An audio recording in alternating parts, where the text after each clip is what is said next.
Greetings all. Thank you for coming to this number 9 press speech. I just want to talk to the youth of today. I just want to say, you damn kids have had it too good for too long, okay? Gone are the days where you can just get by doing the bare minimum. We need you to pick up the slack. We need you to get on a boat and go and face Russia, okay? Why? Well, it's to defend democracy. It's to defend freedom of speech that is plentiful in this land. It's to defend low rent. It's to defend low cost of living in general. Um, it's to defend jobs and prosperity here.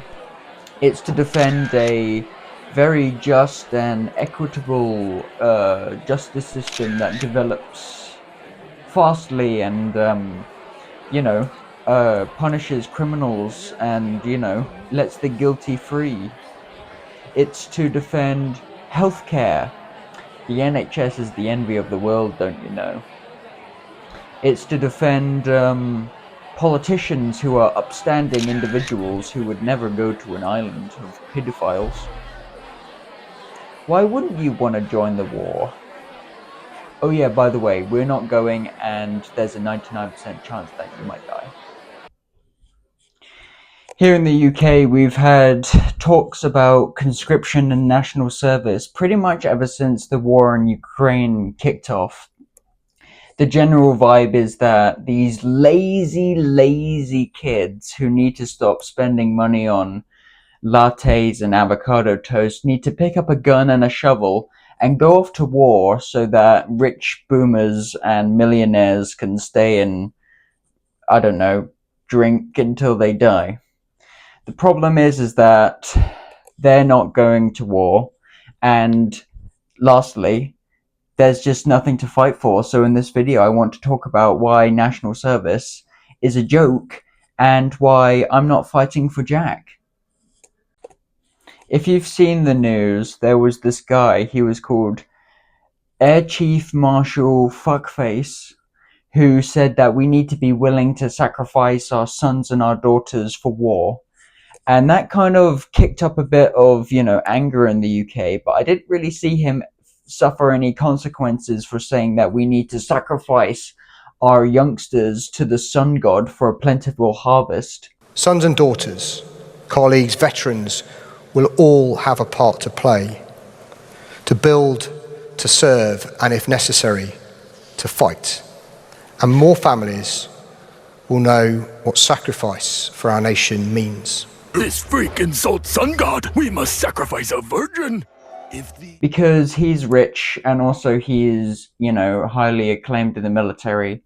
But I just want to tell you that what are we fighting for exactly? What we'll be fighting for against a oppressive regime where governments don't change, citizens are brutalized, they can't, speak their mind about stuff, and the benefit of that is we'll be fighting for multinational corporations like, I don't know, McDonald's or Greg's or Sports Direct to underpay us and also eventually completely automate our jobs and then take them away from us.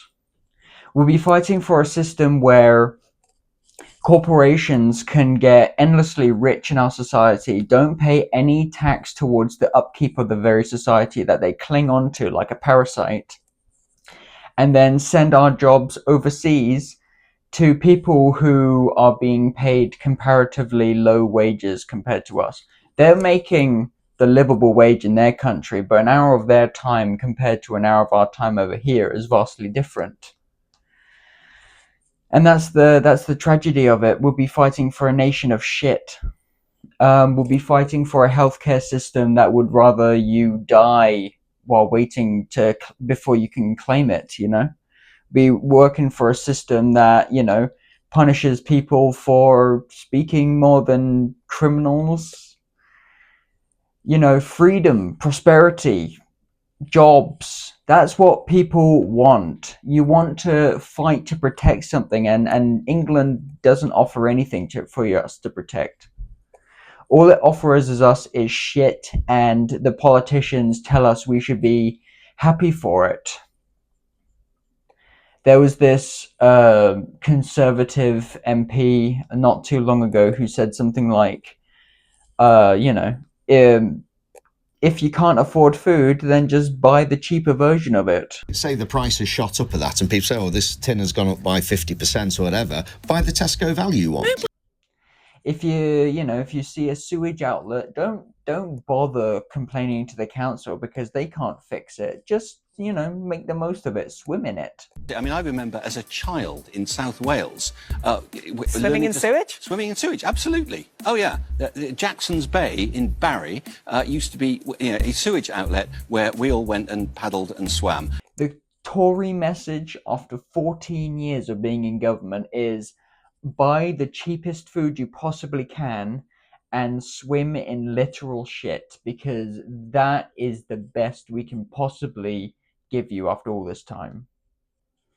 Not to mention that the people that we'll be fighting for aren't angels themselves. I mean, we'll be fighting for Peter Mandelson to get a pension for his time raping kids on Epstein's Island.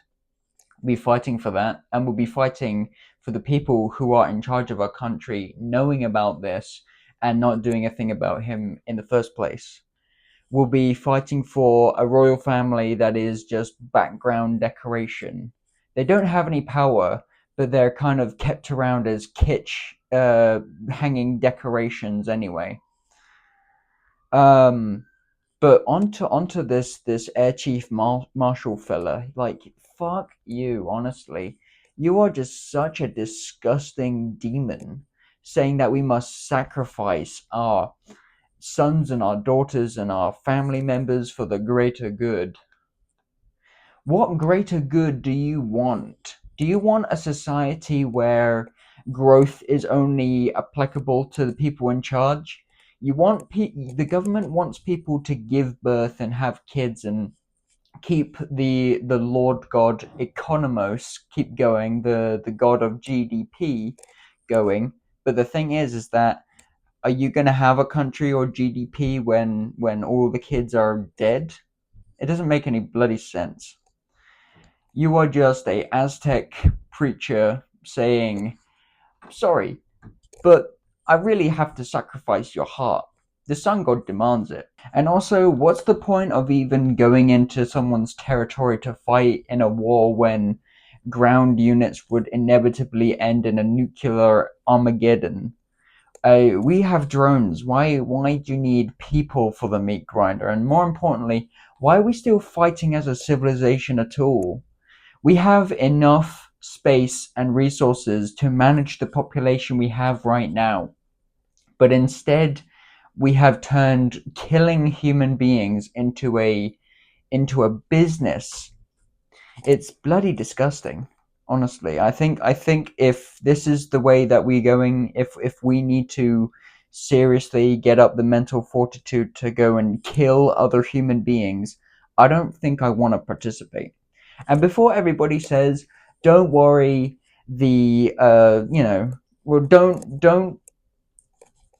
don't protest, you go to prison. Have you seen the state of the UK prison system? It's already like full and over capacity. They're going to have to let a load of people out. There is absolutely no way that they can house every defector. You just don't go.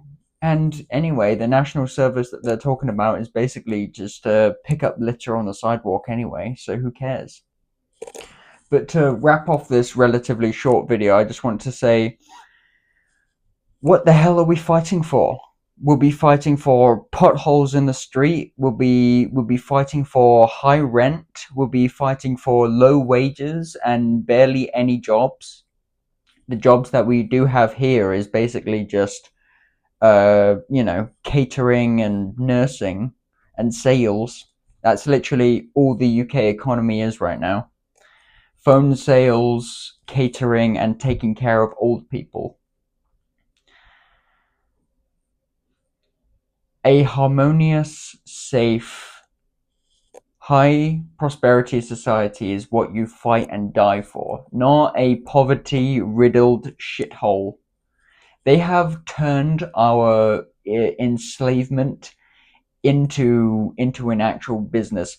The Stockholm syndrome people have for England is so bloody high that they think that they can torture us, they can degrade us, they can make us extremely poor, and they can just treat us however we want, however they want. They can treat us however they want. But the second when things threaten their way of life, they're like, oh my god, peasants, you like Harry Potter, right? You need to go fight for us. No, you can't just punch us in the face for all eternity and then turn around and demand that we save you. We've been doing nothing but that since 2008, bailing you out with our taxes. And then you spend it on yourselves. You rob us and then you give to yourself. Like a weird, fucked up version of Robin Hood. So yeah, ultimate conclusion is don't fight in any war that they prescribe to you, because you'll be fighting for Burger King and McDonald's to pay you minimum wage when they earn billions and billions. Hey everybody, it's been 2 weeks since I recorded what you've just seen, but I'm glad that I postponed because I've got so much more to say now. Recently, Elon Musk has now transcended the $1 trillion benchmark, and it really just compounds everything I've just been saying. Recently in the UK, we've had the whole fiasco of the statistic where a million young people aged 16 to 35 are considered NEETs, not in education or training.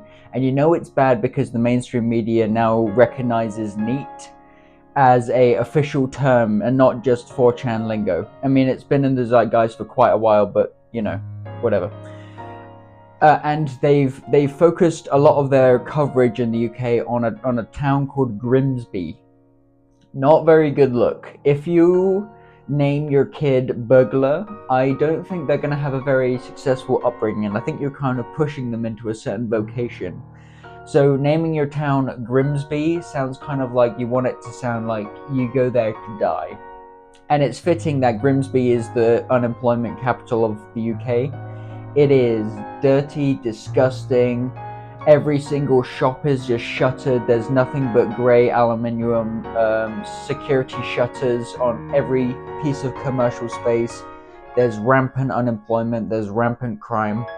Not even chicken shops and vape shops backed by drug laundering money want to set up there. It's just a catastrophe. And the elite want to convince you that we're going to be fighting for good reasons.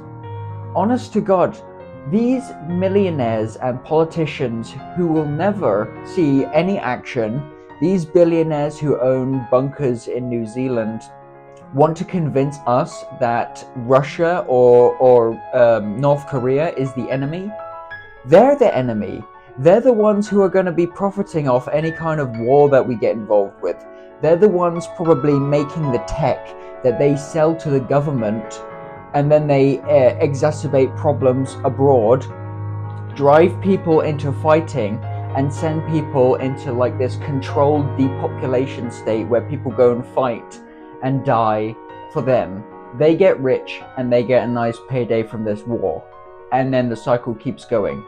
They make conditions worse.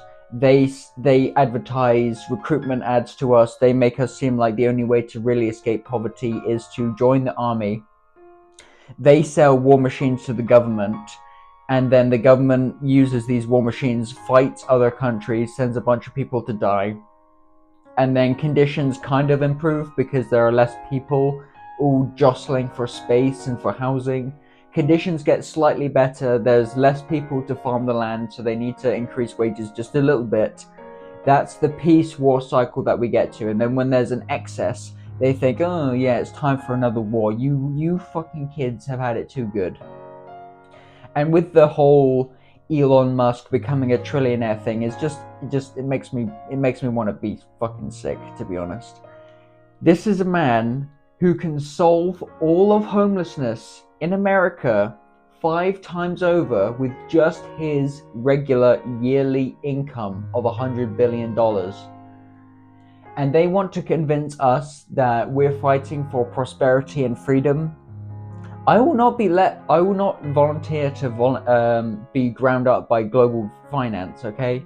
They're the ones who transcend borders. They're the ones who have no enemies. They're the ultimate super predators in the ocean, and they convince the fish that fighting each other is actually better than collectivizing and fighting them. Their wealth is an existential threat to humanity. They're the ones who refuse to pay tax, condemning hundreds and thousands and possibly millions to poverty, unemployment, lack of healthcare, lack of nutritious food. They're the ones who advocate for, going to wars.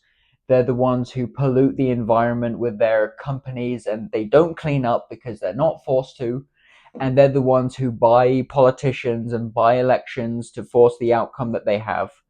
There is literally no reason for them to keep working and to keep earning the money that they do, and yet they do. They keep going because they're cursed with the rot of insatiable greed. And I think it's time that the government needs to stop placating to them. But why would they? I know it's a pointless, fruitless gesture because there's literally no point. Why would a government that's bought and paid for turn on their own master? So I think that's why we, the people, need to, we need to, it's Luigi time over here. We need to... It's Luigi time. Luigi Mangione it up a little bit more. The one thing that I want to know or to ask regular people is, if you are someone who's not doing very well financially, or even just doing moderately okay, if you're earning like a £40,000 a year salary, and you're in America and you're really poor, why would you ever support Trump? Or why would you ever want to listen to the Daily Wire? The Daily Wire, Ben Shapiro's ideology is not for you. It's for people who are richer than him. Well, they're mainly for you to convince you not to revolt against him. But his ideology, his type of fiscal conservatism, never pay a single dollar in tax, send the poors to the war and whatever. That's for people who literally have never seen a day of work in their life. And I understand that the money has got to come from somewhere. Someone in the family history had to make some kind of money. But the thing is that his ideology isn't for people who make their own wealth, because people who start from the bottom and make their way into some sort of position of wealth carry a bit of discipline. They carry a bit of empathy. Maybe not always. Sometimes they can turn their back the second that they get money, but usually there's some sort of like compassion. There's some sort of like, I was once one of you, and maybe they can try passing their discipline onto their son or daughter to carry on the family tradition of earning and being respectful and building that skill and that discipline and not losing compassion for your fellow human being. But the thing is, when you're not around to really coach, trust fund babies and people born into extraordinary wealth, it's really hard to instill any kind of discipline onto them because they literally have no discipline. There's literally nothing that you can do to them would ever make them feel what we feel on a daily basis, because they can just go home. It's different when you're going home to an apartment or a flat share and you're earning £1,000 a month doing a 0-hour contract, because that's all you have. You need to keep doing exactly what you're doing or else you will die. They can do all the volunteering, they can do all the internships in the world to build up that character development, because There's literally nothing that they would even need to feel they've already met their needs. Okay, their needs in the hierarchy have already been created and sustained. When it comes to a billionaire or a trillionaire, their needs don't work the same way we do. What we do is making sure we can make it to next month. Their needs is, how do I reorientate the whole globe to my order? They have so much money that influencing elections doesn't even seem like distant to them.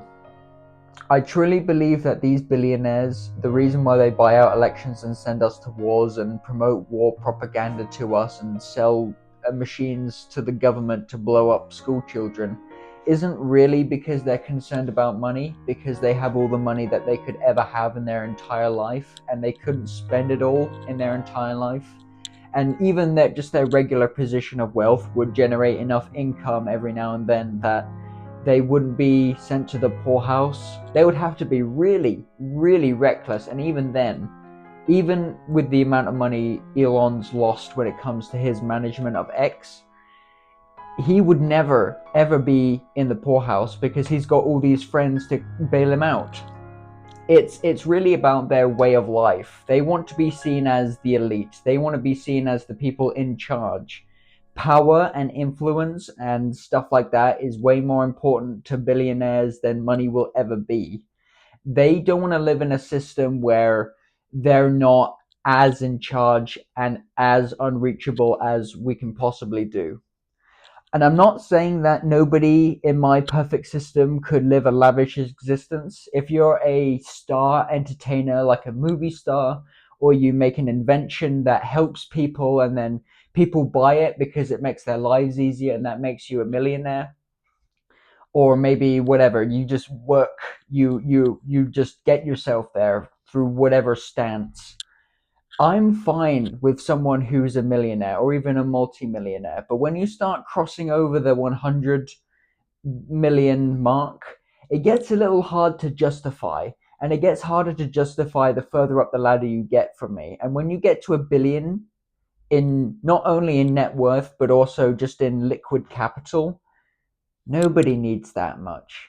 Nobody needs it. You don't need a private jet. You do it because it's a status symbol.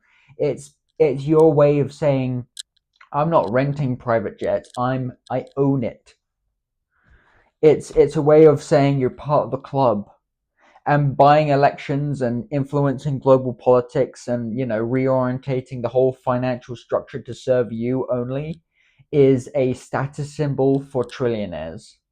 That is going to be the new thing to flex. Like, how many governments do you own? You're not a true trillionaire unless you own countries and your own private army.